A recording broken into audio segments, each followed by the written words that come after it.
you. Please unmute you and take over. Thank you very much for joining us, and thank you very much for helping us to promote your idea. Jesus, can you talk? You hear me? Your microphone is muted. Yes. Yeah. Nice to meet you all, and it's been a delight, a pleasure for me to listen also to my fellow Filipino, Ryan, in the person of Ryan. And it's very inspiring to listen to success stories like that of Ryan's. And hi again, good day everyone. And I would like to introduce first myself. I'm Jesus Katigan Insilada. I am a teacher in a public high school in one of the remotest places in my island. The island is called Panay Island, and I'm from the province of Iloilo. Right now, I'm in the capital of, I'm in the city for me to have a better connection. I am a teacher of an indigenous cultural community here in the Panay Island, and we call ourselves the Panay Bukidnon. In the Panay Island, we have two identified indigenous cultural communities, and these are the Panay Bukidnon, or the mountain dwellers, and the Ati, or those indigenous cultural communities with dark skin. And I've been a teacher for more than 15 years, catering to IT learners. Just like Ryan, I have also a very humble beginning. I could still remember my childhood days. I have to walk for more than 2 kilometers in going to school, and that is more or less 1 hour and a half or so. And I have to walk along the rice paddies, because our house then was at the center of the rice field, and I have to hike in going to school because we had no roads, we have no transportation from home to school, and vice versa. But of course, I really wanted to finish an education because my older siblings were not able to finish an education. They were either elementary graduates or high school undergraduates, and they were not able to get a degree. And being the sixth sibling out of 9 children born to farmer parents, I was really very determined to get a degree for me to prove that the poverty, okay, this is very cliche, but I would like to say that the poverty is not a hindrance to success. I was able to finish a degree, and I'm very thankful to my very supportive family, especially to my older sister in the person of Iding, or Nereza, who was there really to support me in getting an education in our local college. My sister, would tell me that I could take any course available in our local college because she cannot support my education, and she cannot support me if I'm going to go to college in the big city or in a faraway town, being a beautician in the local salon. So my sister would tell me that I could get a degree with her. Even though I don't like the degree, I could have my second degree after I have finished my education, and I could support myself. So I enrolled in a local college, taking a Bachelor of Science in Industrial Education, and I believe that I'm really destined to be a teacher. By the way, my ethnic name is Igtaman. That means something has so much to share.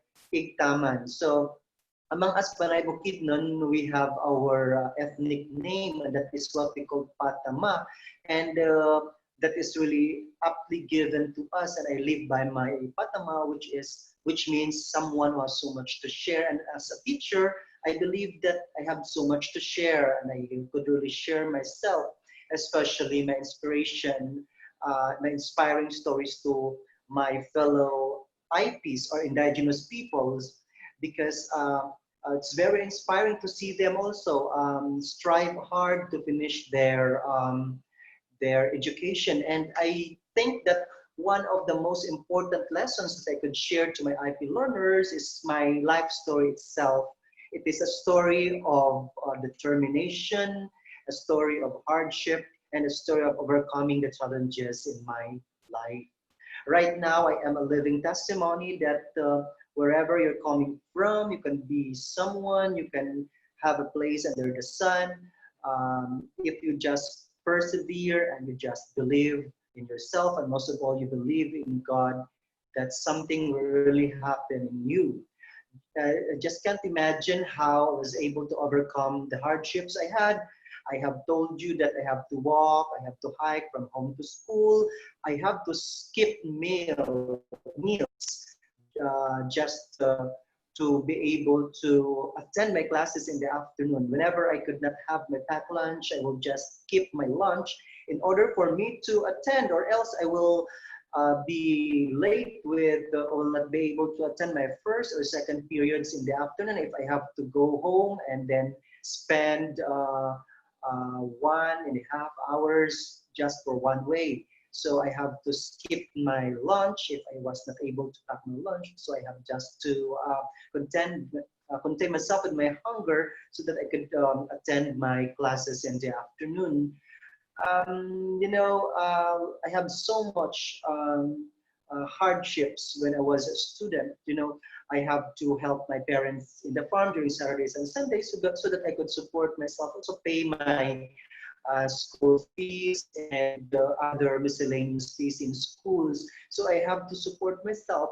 That is why I'm very thankful. I really appreciate my sister who really committed herself to support my education all the way from high school to college, telling me that, okay, just focus in your studies and I will be here to provide and to help you as my sister as a local beautician in the local salon. As a beautician in the local salon, you know that?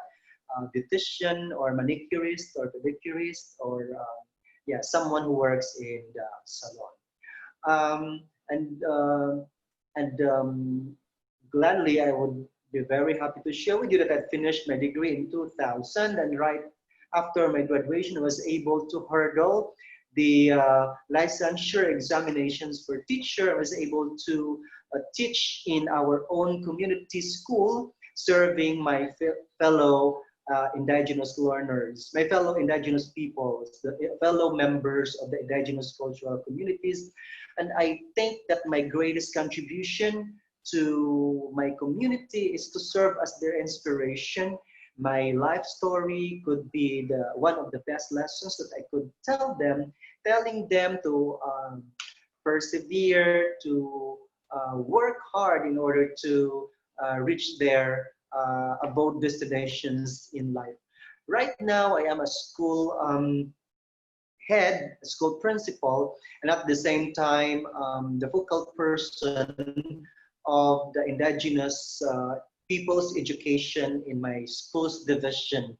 And I think I am destined again to become to handle the program, the special program of indigenous peoples, because this is my time to think about the programs, projects that would really include, because our battle cry as indigenous peoples is inclusion. Education is for all, and I always highlight this idea with my fellow educators, parents, and also to boost the morale of the indigenous peoples that education is really for all. And in the face of the pandemic, education must continue. And we have our IP Ed learning continuity plan, and it's always the IPs that we that that that we value in our special program, which is the Indigenous Peoples Program, which I handle right now in our schools division. And across different places in my area, I would always be invited to also inspire the youth of our indigenous cultural communities. And I always share how I overcome my hardships, and also and of course, to inspire them that no matter how hard life is, we can always overcome our obstacles in life as long as we are determined, as long as we have faith in God. And we need always to boost the morale of our indigenous peoples, because most of the time they feel inferior. And that is always my mission, to always highlight the idea that they can be someone. They are special. They are special. They have something to do in order to uplift the plight of their families, of their communities, and of course to contribute to nation building. We need to have programs like the IP Ed, or Indigenous Peoples Education, in order to encourage our Indigenous peoples learners to always do their best, to always share what they can do in order to improve the condition of our communities, especially the Indigenous cultural communities where they belong. And I'm very, and I always emphasize that being an Indigenous person or being a part of the Indigenous cultural community is a privilege. It is a blessing, because in my own story, I took advantage, or I, I, um, I'm very proud of my being an IP, and I use it as an edge to shine, to overcome my shortcomings, to always boost my morale. I was telling myself that my indigenous name is Igdaman, and that means that I have so much to share. And every time that I feel demotivated, every time I feel pressure, every time I feel weak and discouraged, I always go back to my indigenous name, my ethnic name, which is Igdaman, that I should always be someone who has so much to share. And these things that I could share could be inspiration, could be encouragement, could be motivation, especially to my fellow indigenous peoples, to always do good, to always do, not just do good, but to always do his or her best in order to contribute meaningfully to the community and to the country and to the world in general. I think that's all, and I'm very willing to answer. I would gladly answer if we have questions coming from the participants. Thank you very much, Jesus. So I give the microphone to the teenager. Do you have any questions?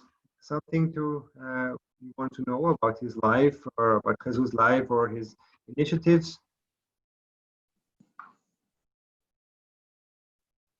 Yeah.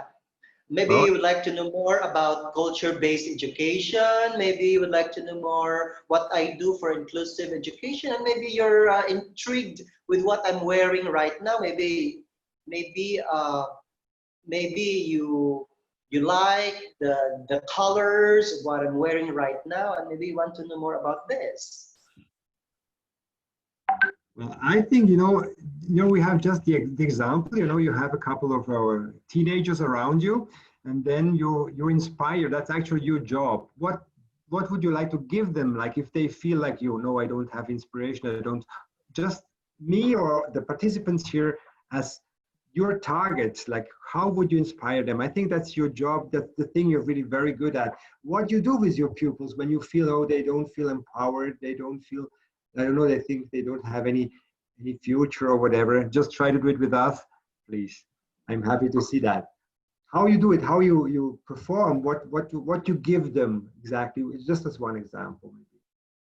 Okay, as a teacher, I always highlight how rich our culture is, and I advocate culture-based education for them to be confident about themselves, about their identity, about their culture. We need to integrate the different aspects of culture into our lessons so that they could always see the relevance of what they are studying in school. And I think that's one way to inspire the students to learn more. To learn new knowledge by anchoring the lessons or the tasks on the familiar things like their culture, and I think that is one way. And I always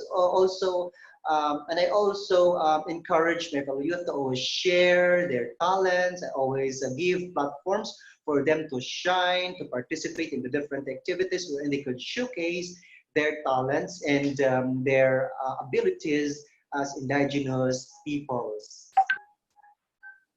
I think you just not share just verbal. I think you're part of your initiatives is like also like having motion, having dances, having like sort of really games, and learning these elements, I think this is one thing which is also in the modern pedagogy very important, and I think you practice it, and I think that gives the confidence to your students to have like this empowerment to go their way, to focus on what they want, to their passion, and embed all the things together.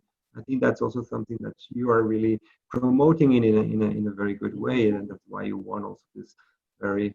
That's right. I think it is very empowering to teach basing on one's culture, basing on one's reality, because that is when they could really feel inclusion, inclusivity. When we talk about themselves, when we talk about new knowledge, we always anchor it with their culture and the things that they are very familiar with. I think that is very empowering. As for me, I feel that that is very empowering to make every lesson very relevant and culture based. And as an example, now to give you a concrete example, when we talk about math, you know, many of our youth would say math is a difficult subject. Many would say they don't like numbers. But when we are going to integrate the study of mathematics with the patterns, for example, mathematics in the patterns of this traditional embroidery, then it will be very interesting with my students. You know, I have tried to teach about arithmetic sequence or other arithmetic concepts using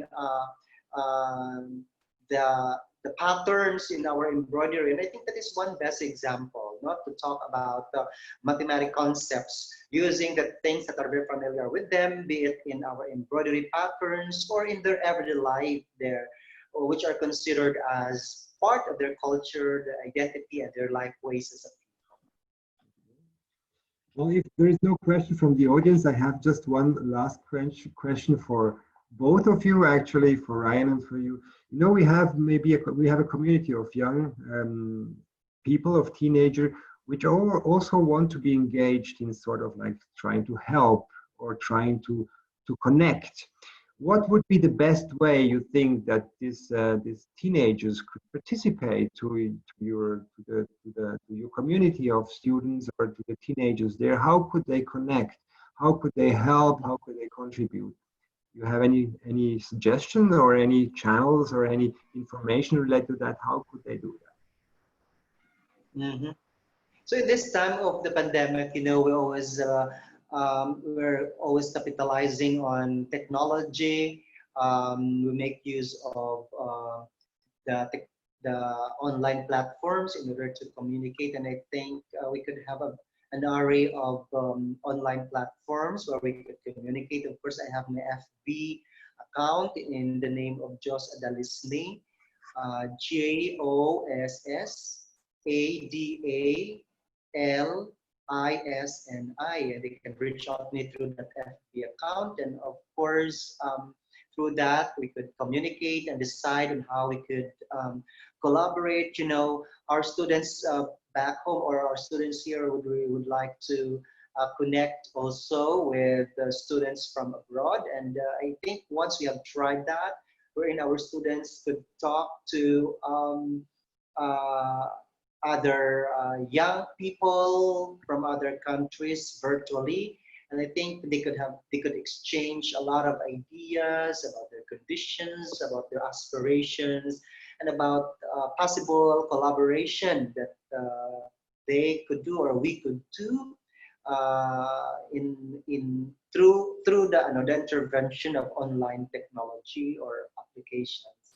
I think I would be very happy if someone would like to reach out to me through my FB or Facebook account. If you agree, we'll publish your Facebook name on the YouTube channel so it's visible there. Yeah. I have actually a question from Jay Sokute from the YouTube channel, and then I just read the question to you. I think to both of you. In this time, COVID, how will learning take place in your place now that the Department of Education is pushing on distance learning, given that not all has internet and gadgets? So I think you partially answered, but maybe you have you could give a precise answer to Jai Sokute. He or she joined over the YouTube channel. Can I answer it first? Sure, yeah, go. Okay. So what we are doing right now in the face of the pandemic, how education continues here in the Philippines through the Department of Education. Right now, we are in the process of finalizing our learning continuity plan. And in that continuity plan, we have our plans A or options A, B, C, and talking about distance learning, we could not only have one modality, we could not only have one platform, but we could have many choices.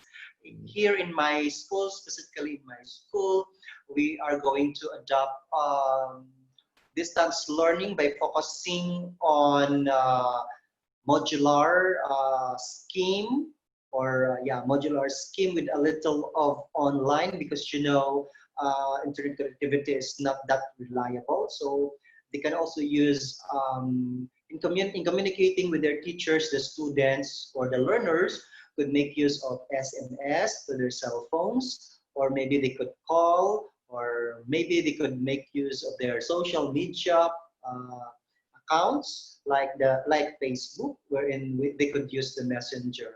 So when we talk about distance education, it does not only mean that we can deliver instruction through online only.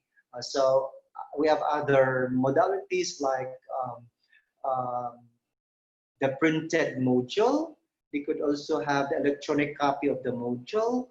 If internet connectivity is not that good, or maybe in some areas face-to-face could be allowed, but in my country, talking about the context in my country, the president has pronounced that we cannot have face-to-face unless there is already a vaccine. So plan A would be distance learning with zero face-to-face, but we are going to make sure that everybody is included. Again, the term is inclusion.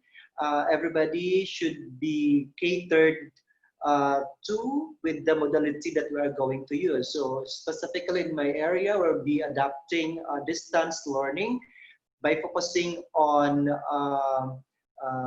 print module scheme with a little of online communication or distance or remote communication using cell phone and other technology. So again, I want to make it very clear, especially this is always our discussion with the parents that who worry much about acquiring a new gadget or having to install internet connection. I think it's not the only option.